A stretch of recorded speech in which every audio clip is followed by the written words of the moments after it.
Welcome everyone. Today's webinar is about how to build your own cloud migration playbook. It's a continuity from the previous webinar that my colleagues have done, Andrew Venables and Zubin, if you've attended those ones. The previous webinar was about finding your why. This is more about the how and a proven playbook or 7 steps to a successful migration. Quick agenda on what we're going to be talking about today. We're going to go through an introduction about fairly quickly about Contino ourselves, myself and my colleague Dan. We're going to go about the cloud adoption problem, and then we'll run through 7 steps to a successful migration. And at the end, we'll do a quick recap and open the floor for questions. If you do have any questions, please make sure that you pop them into the questions box at the bottom of your screen in the webinar section, and we'll answer them at the end. And if we have time, we'll go off mute and discuss any questions that you'd like. To get started, my name is Marwan. That's my emoji. I am a technical principal at Contino APAC, an AWS ambassador, and an advocate for all things cloud security and DevOps. I've also been involved in multiple migration programs. I think Marwan's been a bit humble there. He's got 5+ massive migrations under his belt. I'm Dan Williams. I'm a principal consultant with Contino.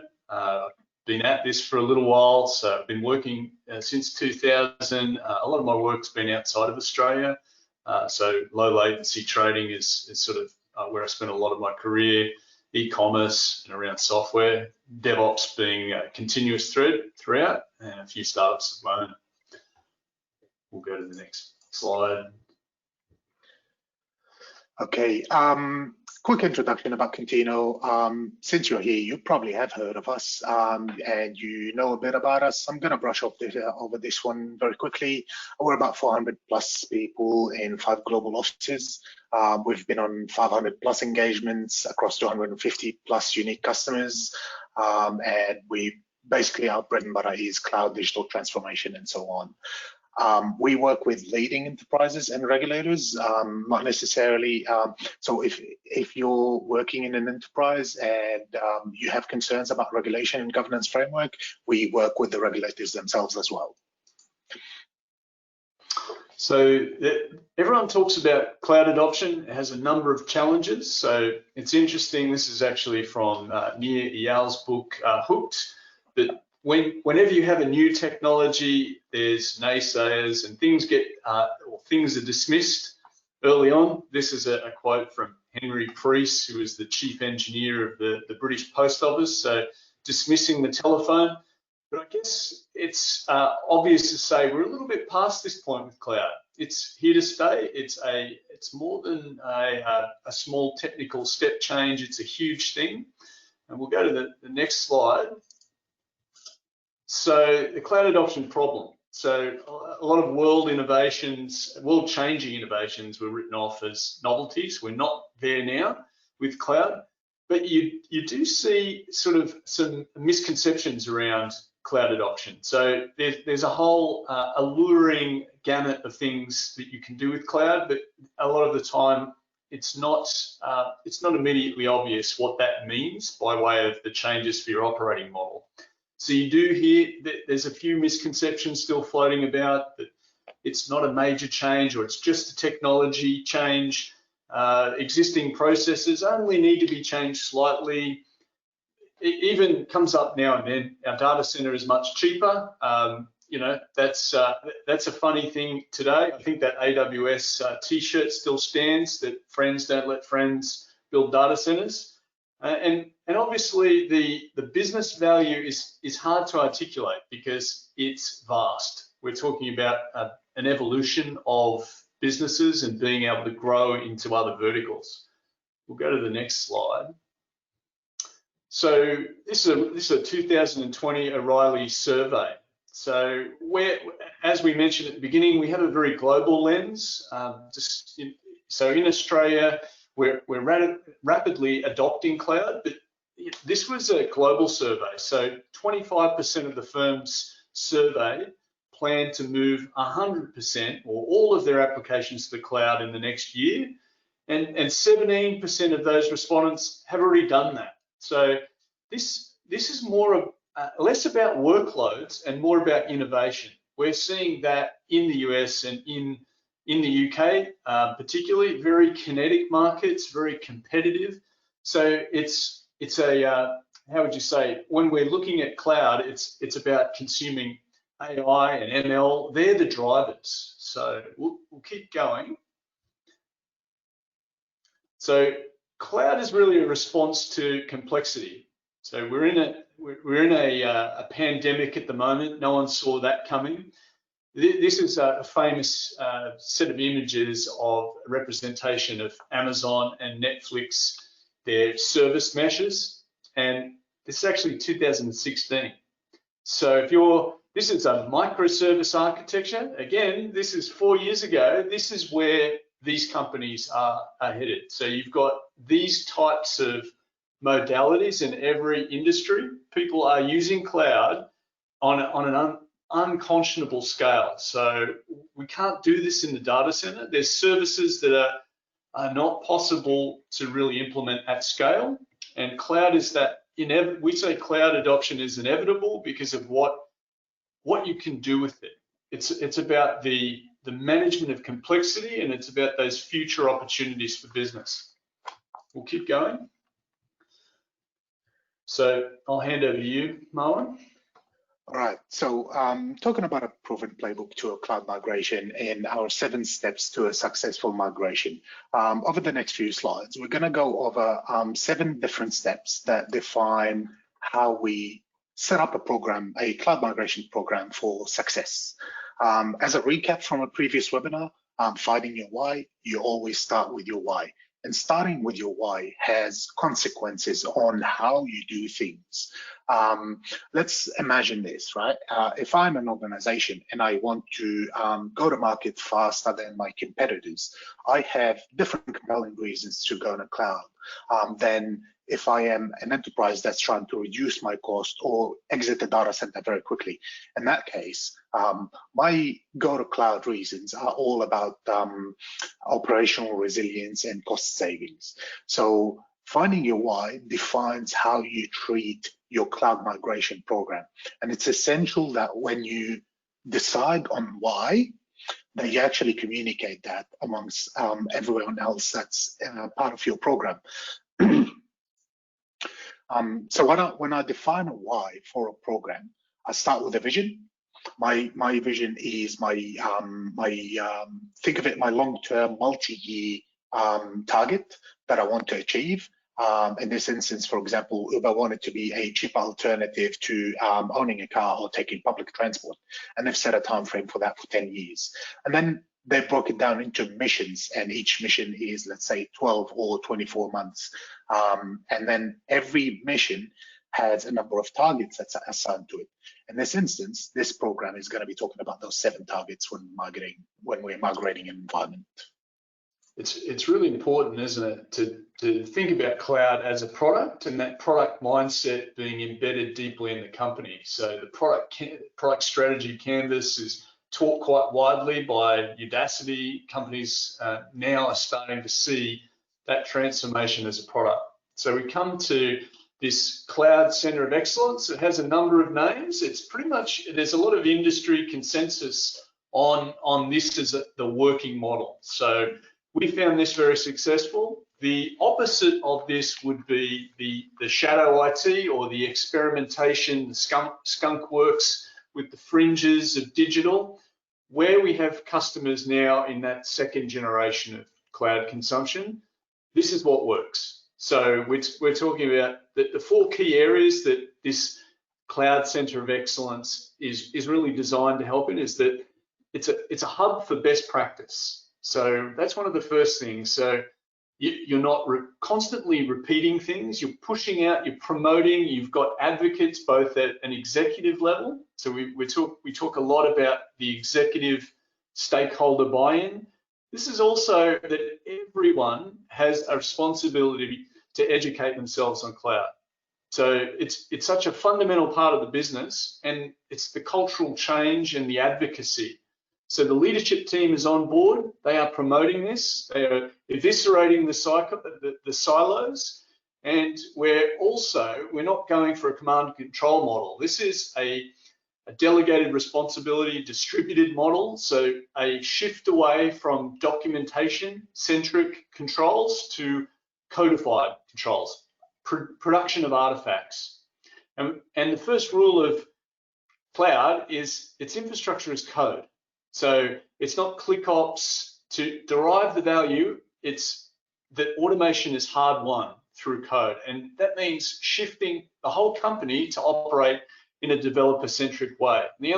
So you can see the very successful companies like Amazon and Google have their own language around this, but it's about builders. It's about encouraging, as Bezos would say, dreamers and builders, but it's about building things and innovating at a sort of DNA level inside the company. We'll keep going. So the other element which is often overlooked is that FinOps is a bit of a buzzword, cloud financial management, but it's really to evolve procurement and operational finance to cope with the OpEx model. And what do we mean by that? That's real-time cost accrual. Typically, when you look at procurement, that would happen in a monthly and quarterly cycle. With a few clicks, now your consumption can be radically increased, but that kind of control that has been federated away from a centralized finance function down to engineers is problematic on a number of levels.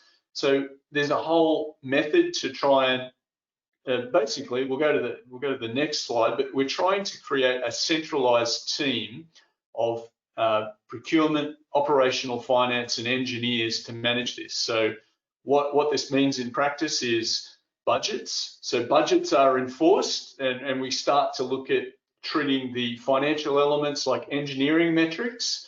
We're talking about chargeback mechanisms.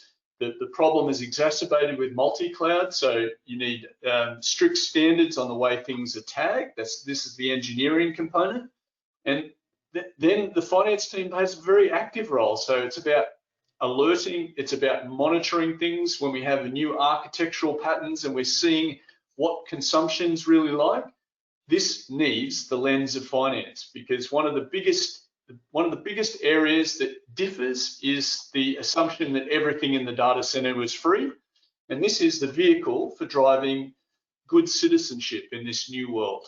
So there's a lot to talk about in this space. We could probably do a whole webinar on that. But cloud financial management is a base plate. You must have this working correctly. So Dan, are you suggesting that when you talk about FinOps, are you suggesting that I can see my actual spending per environment or per application, for example? Well, we take that product mindset per environment. You can do this on a departmental level, but you're trying to prove with spinning up a new application or customer-facing service that marries up with the intended purpose of it. So if something isn't financially viable, wouldn't we rather know about that rapidly? Have we chosen the wrong service? You see this all the time. Inside the data center, that is not something that's going to crucify you like it would in cloud. So this is the source of truth. This is what gets management interested.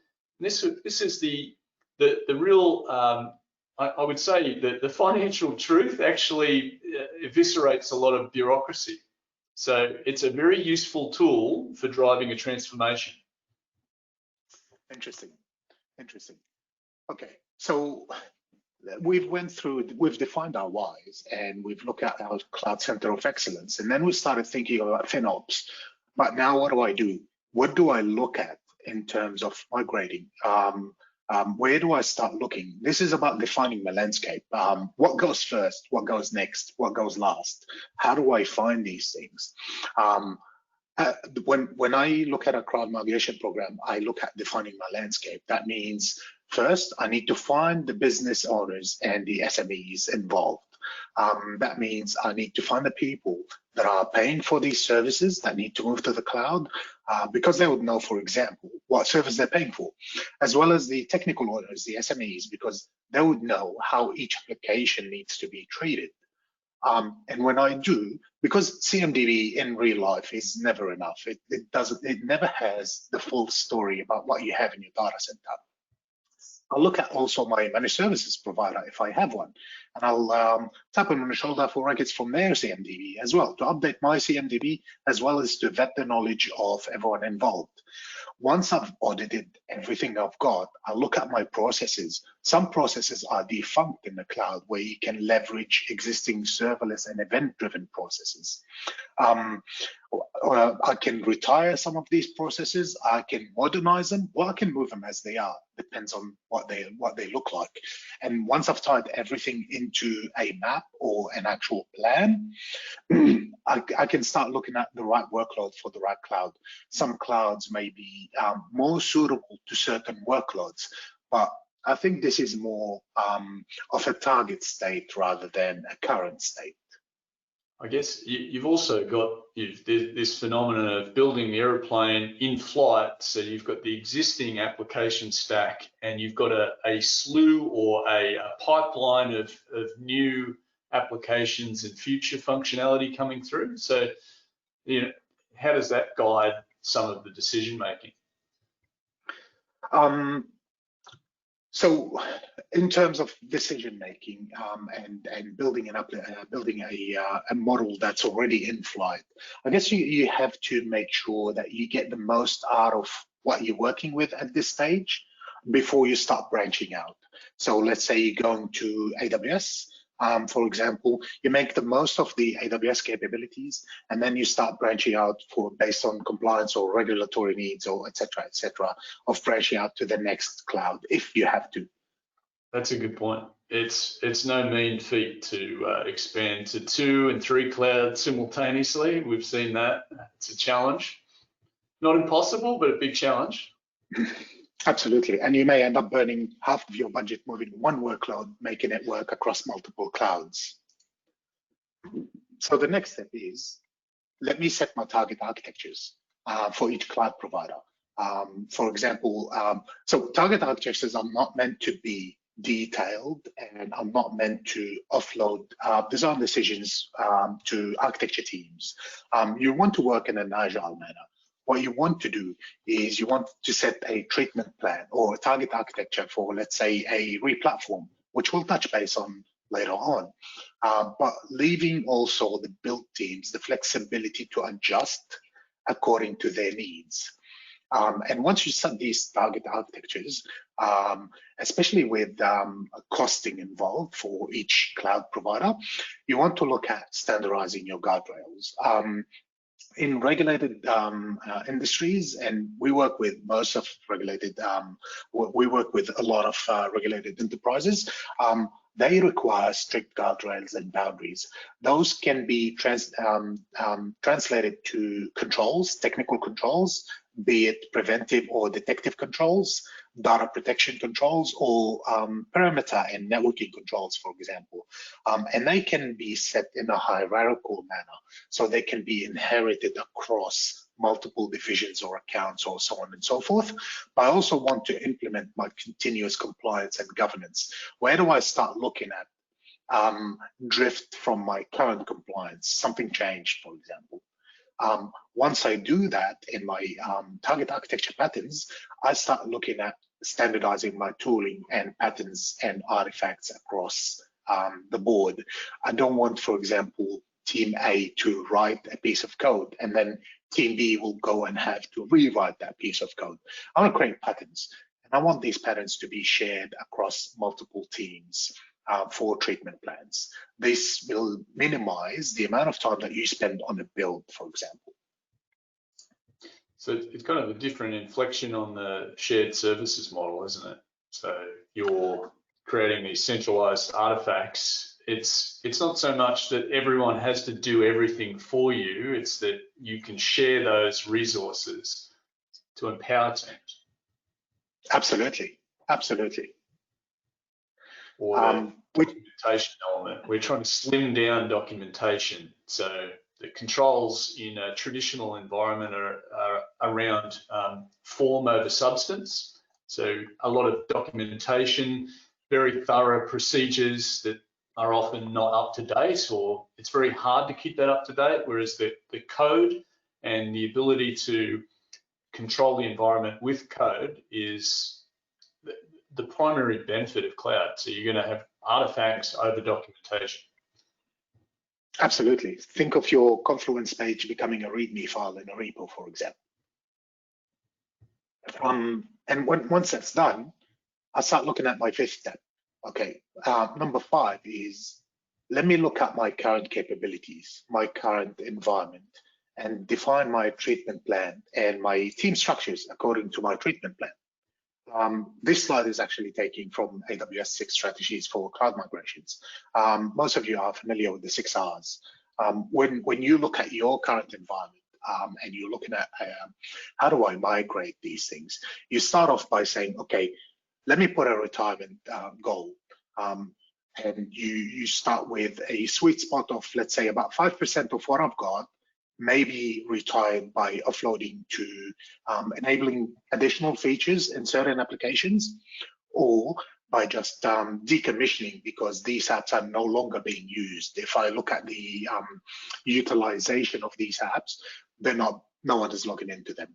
So the first goal is look at what you can retire, because there's no point moving those. And then start looking at, for example, my engineering capabilities to define my treatment plans, as well as criticality. Some applications are developed in-house, they're mission critical, and they are developed to serve a certain purpose. Those are my ideal candidate for refactoring. I want to take that logic and put it in cloud, and I want to make most benefit from cloud serverless architecture, for example.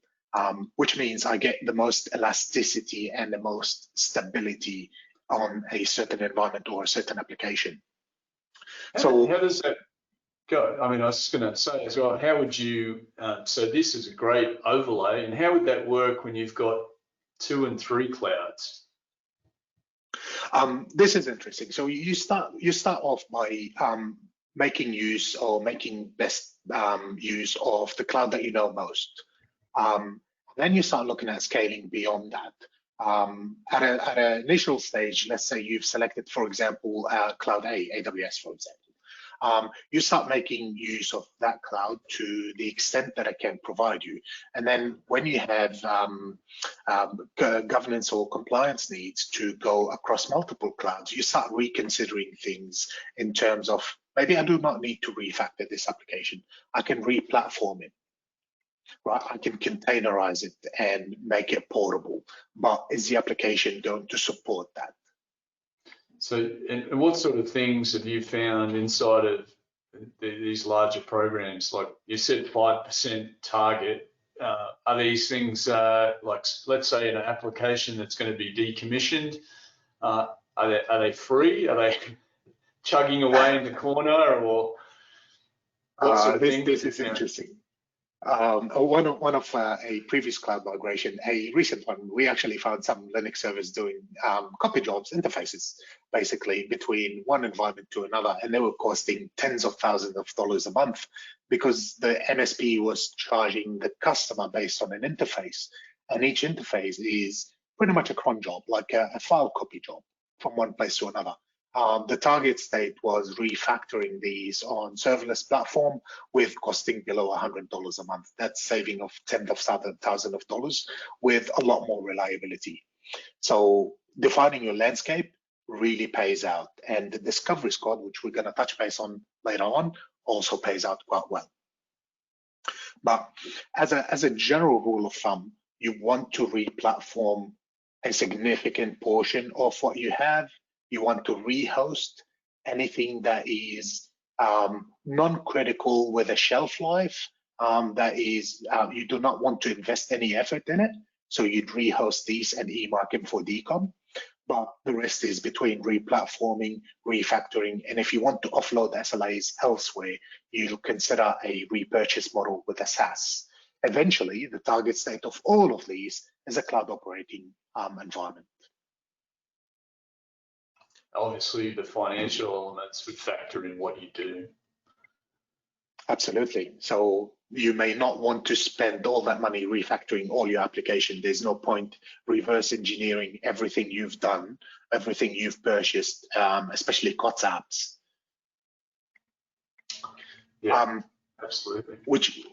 Which means, how do I structure my teams for an infrastructure as code model, or how do I structure my teams to operate in a cloud migration environment? The general engineering capability is usually replatforming and rehosting servers. These are your systems engineers, etc., etc.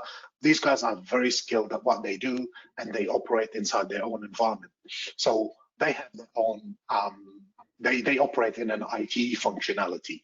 They're moving servers from one place to another, and they can perform modernization on these environments to make them replatformed, for example.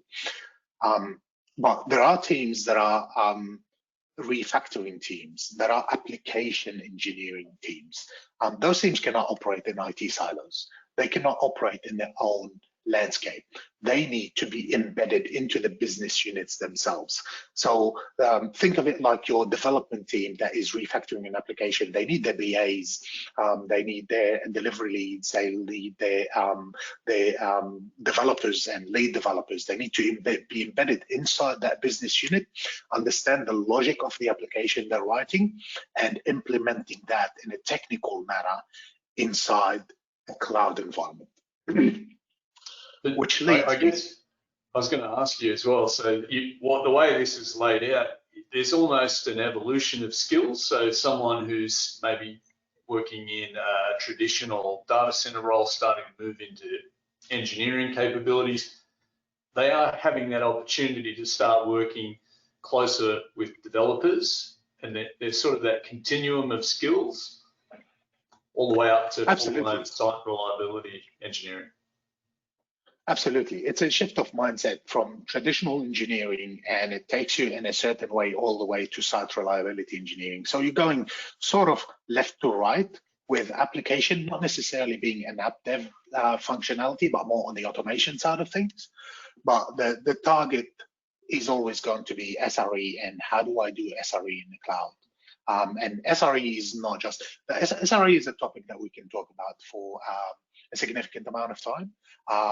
But if we were to make the topic simple, if we were to simplify what we mean by SRE, these are the guys that own the SLAs from infrastructure all the way to application, for resilience, for monitoring, for performance, so all the SLAs, SLIs, SLOs, but they operate that as code, and they define all the underlying infrastructure as well as code.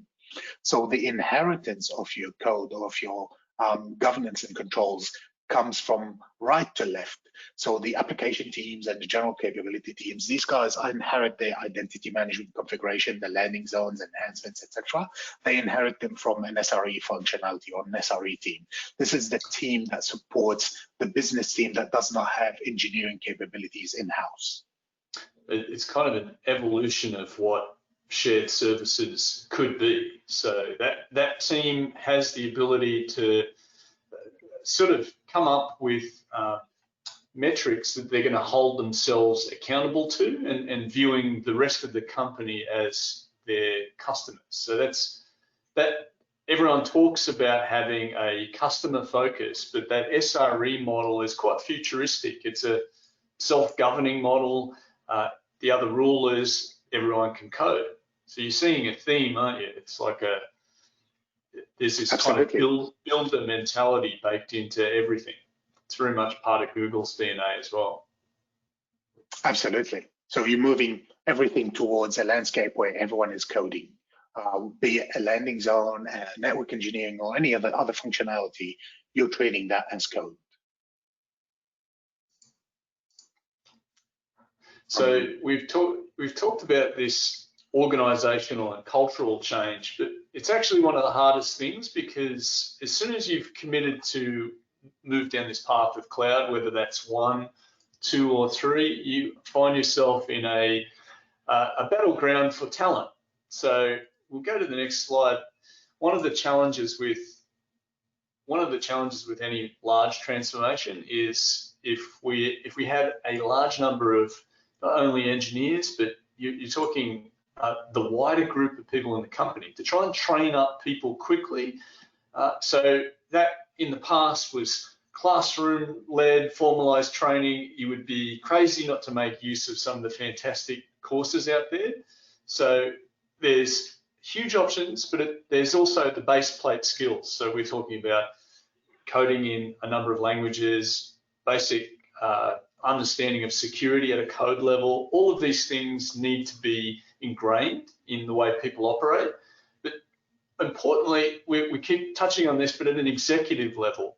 So we're going to see the board of the composition of boards change now, like what you're seeing in Europe.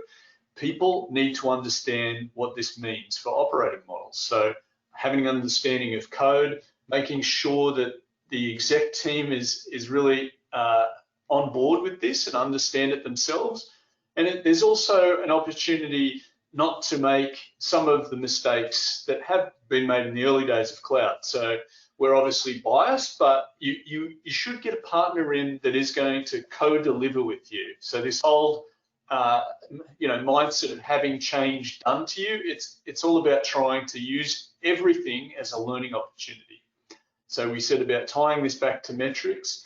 So training and projects start to become a similar thing. You come off of the online course, but there's nothing better than actually having projects spun up, ready to go. And that's how you build momentum.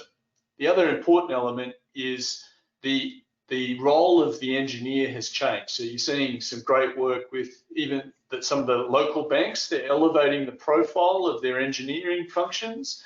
This has become something from the old basement IT or something you would outsource offshore. This is now a branding change for companies. So Capital One in the US, one of the poster childs of DevOps and transformation. You need to have a strong communications program.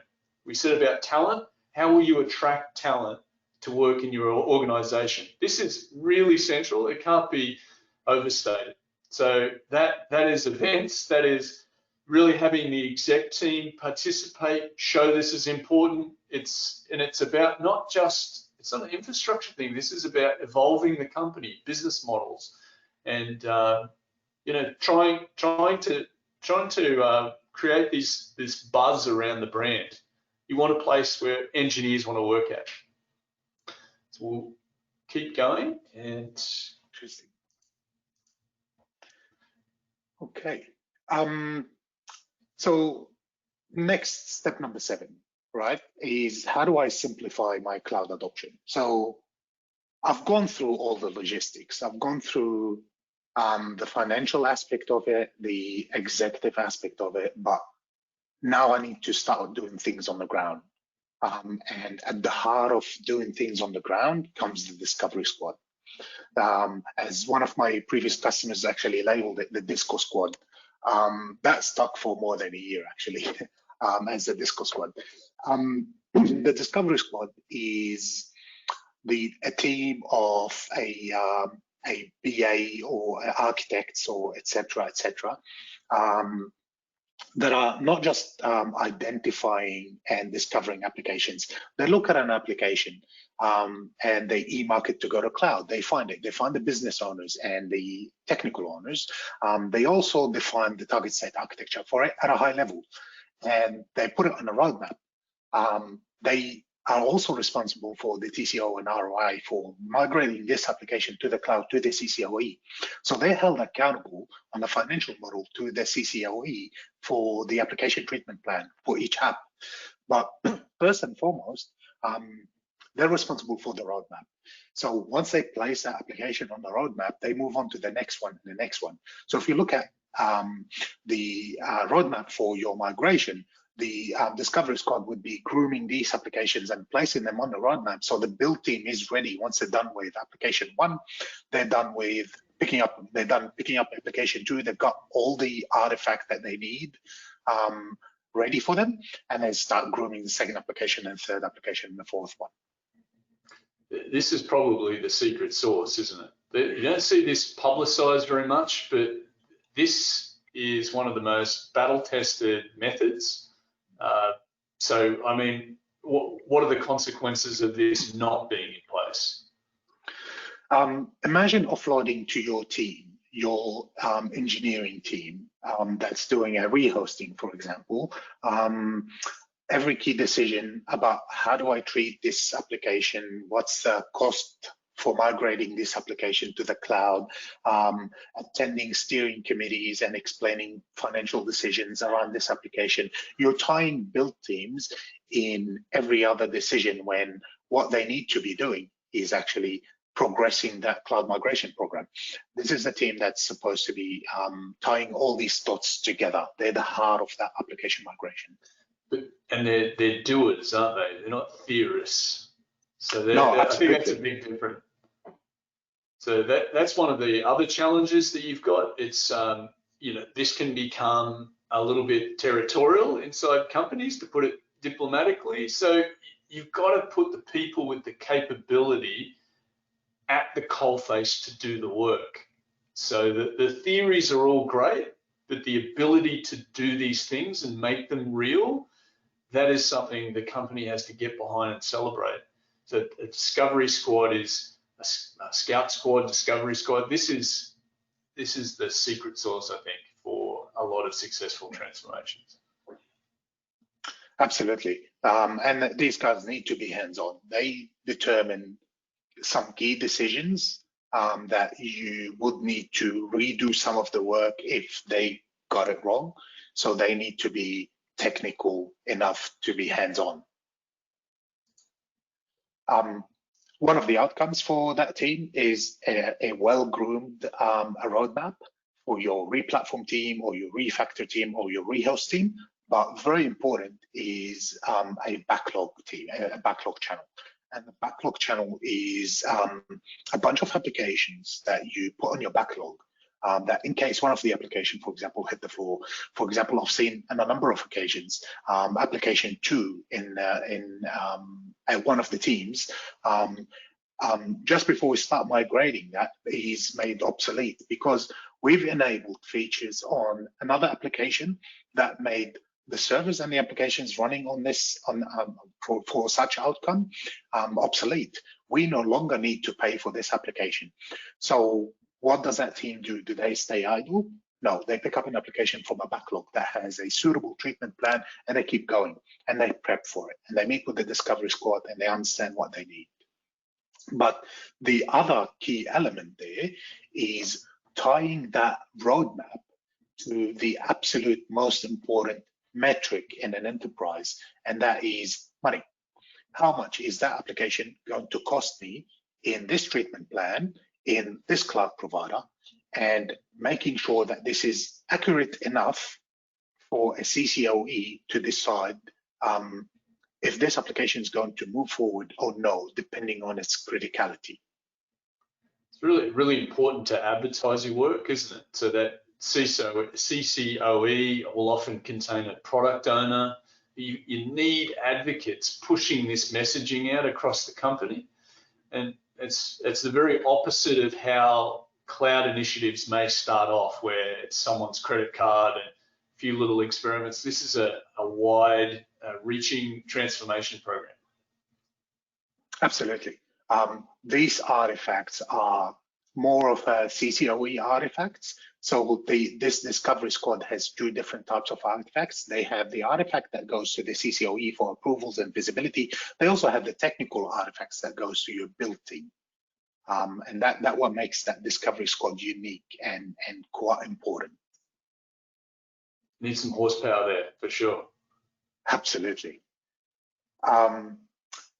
The third and most important thing that this discovery squad does is simplifying decision making. Think of a number of decisions that you do alongside that journey. For example, how do I decide on a treatment plan for an application? It's a COTS application, for example, it's running .NET, etc., etc., etc. I already have a flowchart that puts this application. This is a very simple view of what this looks like. It's usually more extensive, but I can put an application through that flowchart and end up with a fairly accurate treatment plan for that application. But I can also simplify decision making for other processes, like data treatment processes, for example, where I've got regulatory compliance and governance and security compliance, where I can put I can build my decision trees and automate my bureaucracy architecture, old school type dragons out of the process. Well, I think as well, we're talking about making decisions about risk. So sound architectures don't create undue risk. There's all of the elements related to data governance, security, compliance. These are the pieces we're not showing here, but that allows you to make those decisions quickly. And I guess the focus on those centralized artifacts, it removes some of the need to make bespoke decisions around architectures. So you're trying not to reinvent the wheel every time there's a new workload, and you're trying to serve those controls up in the form of consumable artifacts, not documents. So the decision making can go into workflow tooling.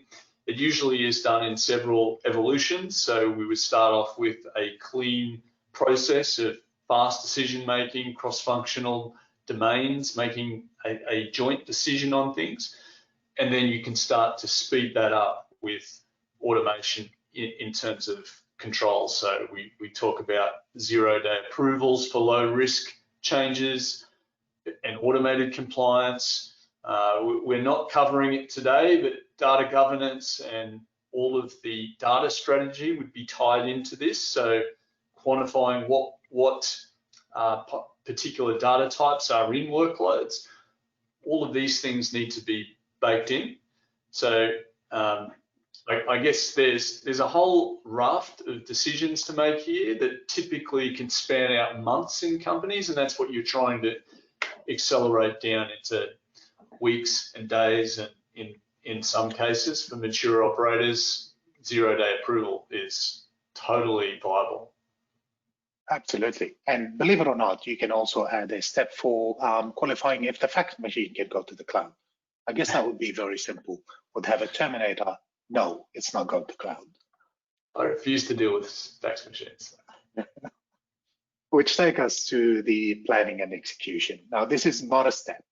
We've been through the really important 7 steps, and now we have a bunch of questions that we need to ask ourselves. Why am I going to cloud? I need to make that decision and make sure that I socialize it, I communicate it, everyone is aware of it. Do I need a partner? Very early on. If you think going to cloud is expensive, try doing it twice. I've seen people trying it 3 times. That's pretty much triple the cost. What's my managed services role? Do I need SRE? Do I need to structure my teams differently? The answer to that is a straightforward yes in most cases. Which cloud providers are going to be aligned with my requirements or my needs? And what's my spending model is going to look like? I need to adopt FinOps earlier on, and that's how I manage it. And what do I do with long-term applications and applications with a certain shelf life? I need a strategic and a tactical approach. Those can be different type of treatment plans. And then I go into landing zones and identity management and guardrails and et cetera, et cetera. Once I've got these defined, I press go. And this is my cloud migration program. This is where I start. And this is how I perfect it from the start all the way to the end. And it's a journey. So we covered it at the why at the beginning with why about setting up a product-centric approach. That's really important to get people excited by it, tying it into metrics, understanding a clear mission, and it's something that should be translated into real business value, all the way through to this cloud center of excellence. This is, that is in a lot of recent books. It's pretty much the most common element of successful migrations. And then you've got the FinOps base plate. People are coming to terms with that. They usually do that once they've hit all kinds of problems. Don't be one of those people. Setting up guardrails, technical architectures, making them into real assets. That's the critical element from the outset. So defining treatment plans and marrying those with team structures, and then creating this DevOps and Cloud Academy. Get serious about attracting talent. This is the name of the game. And finally, you want to simplify the on-ramp, the cloud adoption process. So it's no good having, the most perfect aircraft carrier that you can't use. It's all about making sure people can consume it. And then it's time to actually execute. Pick some projects and be aggressive. Thanks for listening today. Anything to add, Marwan, before we cut to some questions?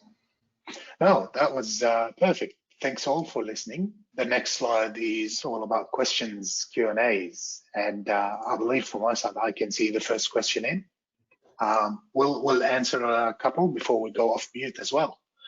So the first question is, particularly for refactor and replatform treatment types, where do you see the roles of 1, the application SME, and 2, the data SME? Are they part of the core engineering squad or outside of it? Dan, would you like to answer that one? Well, I guess the wrong answer would be to say that that's all separate. So we tried to not cover the data universe today, but this, you'll see that is quite common. So some people will have a data architecture team and an architecture team.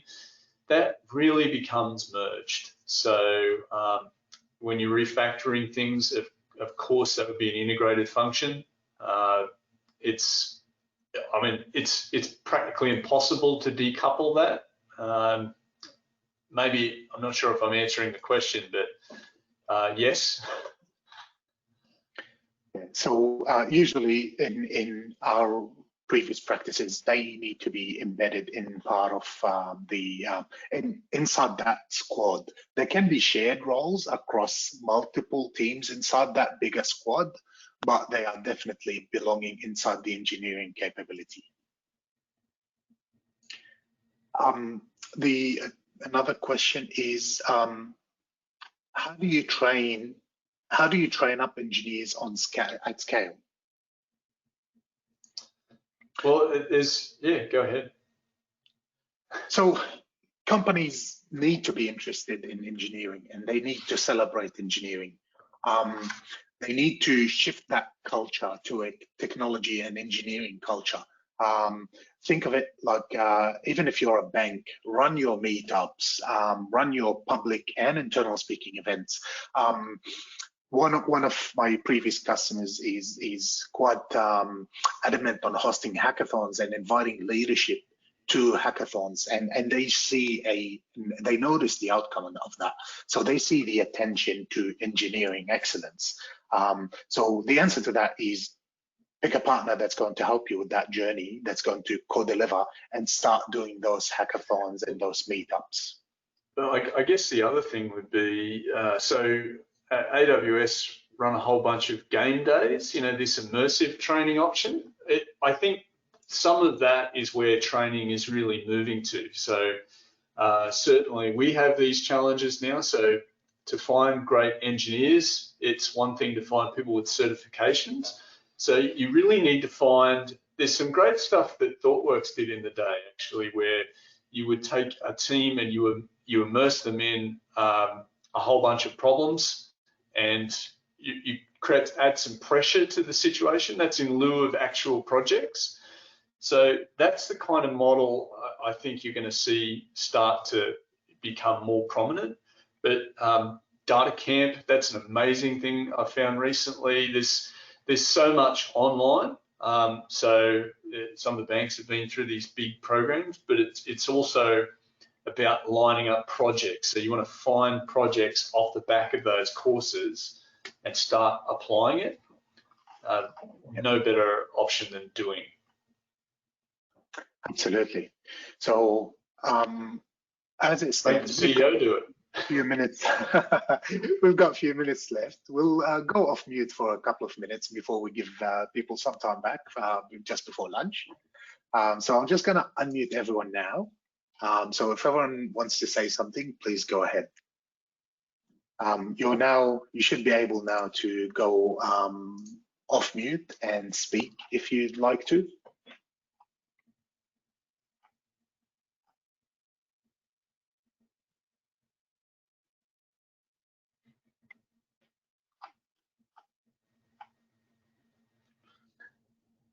I'm not sure if unmute, if everyone is able to go off mute, but should be now possible. You should have a little button to unmute yourself. I noticed Annette was able to unmute herself. Annette, you're welcome to share anything with us. Any feedback? We should use it as a metric. It would be great to hear if anyone else has had, has there been other experiences by way of other techniques or tactics that you found successful?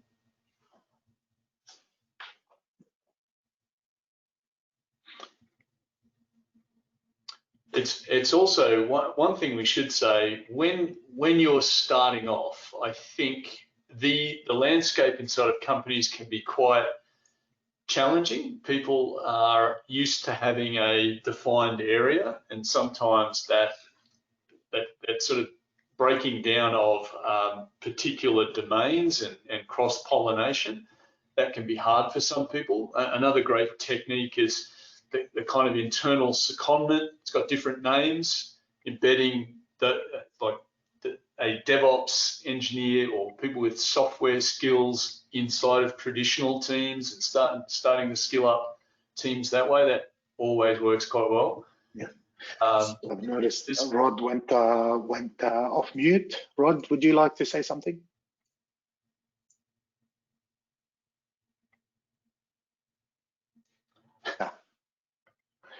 Yeah, you, Rod. Hey guys, it's Merrick. Can you hear me?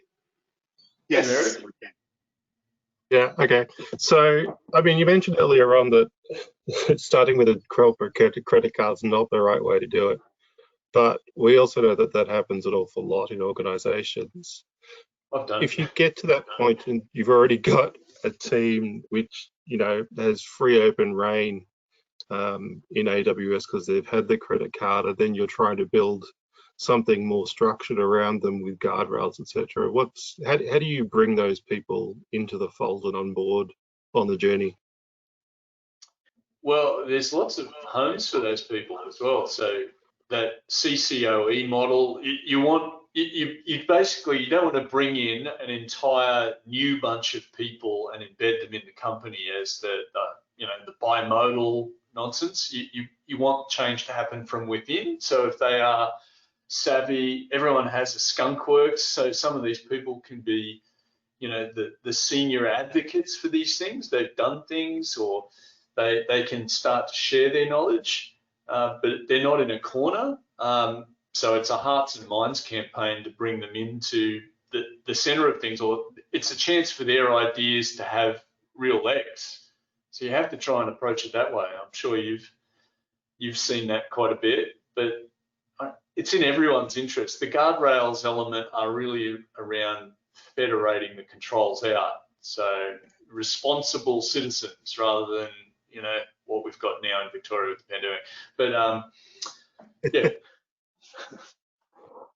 The other way you can also sell this idea to a department that's running their own environment is by providing them information around how you can take away the mundane tasks of building the undifferentiated heavy lifting, right? Building those controls and managing those controls, offload it to the organizational structure that does that, and focus on what you do best.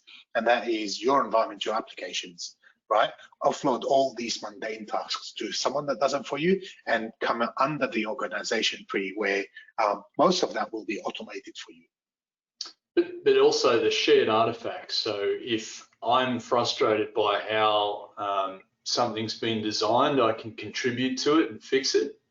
So if some templates are, I think, badly written or not suited to my need, I can contribute to it. Or I think that's the big difference. Absolutely. So guilds, I get tired of hearing about Spotify, but just the concept is nice as far as having cross-domain teams. Like at Contino, we have practice areas. So there's not a formal domain. It's that these are the areas you're interested in.